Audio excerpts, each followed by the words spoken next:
Yo, this is your favorite friendly neighborhood Toronto, and today we got another installment in the response series, and I'm gonna be responding to SupaNova Gaming. He has a video titled "Xbox is not Microsoft."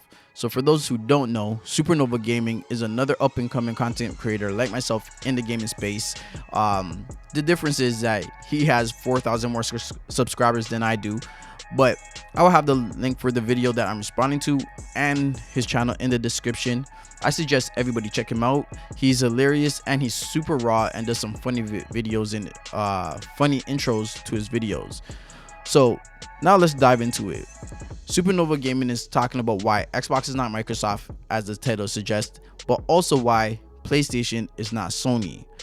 He does all of this by using an analogy of parents and then a child in a household. To me, I think he nails the analogy. He gets to the point and also talks about why he doesn't think Xbox is going to have a lower console system just because of the $1 trillion that Microsoft has.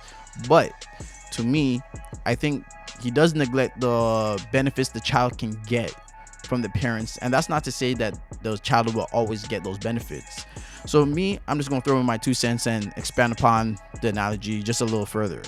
So essentially what SupaNova is saying is that when you have a household, just because the parents, and I'm going to use some simple numbers here, you're going to have one parent that makes $10,000 in one household and then the other parent that makes $100,000.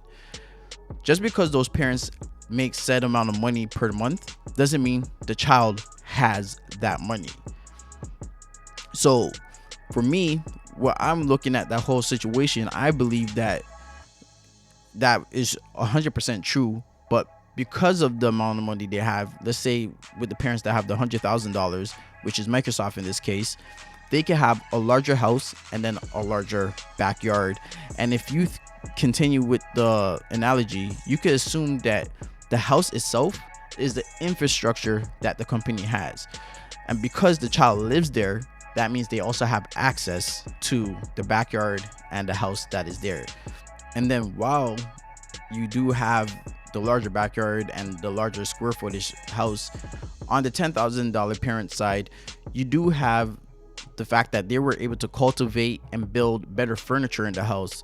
So when you actually walk into both of those houses, you can actually go into the smaller house and have an better experience there. And in this situation, that furniture is the first party games. So then you could have one kid that has access to the better furniture and then another kid who has access to the large backyard and the larger house. And then the other important factor here that I don't think SupaNova mentioned really was that both the kids in these households, PlayStation and Xbox, contribute to the household as well. And then sticking with the analogy even further, you can imagine that in Microsoft's house, Xbox is just a playroom that's in the basement, while in Sony's house, PlayStation is the master bedroom, the main floor, the kitchen, the dining room. Right? So if you were to take Xbox away from Microsoft's house, you wouldn't notice too much of a difference in the way the house looks or functions. But if you were to then take PlayStation away from Sony's house, you're going to see a drastic difference where the house is not even going to look the same, nowhere near the same, and it might be to the point where the house could fall apart.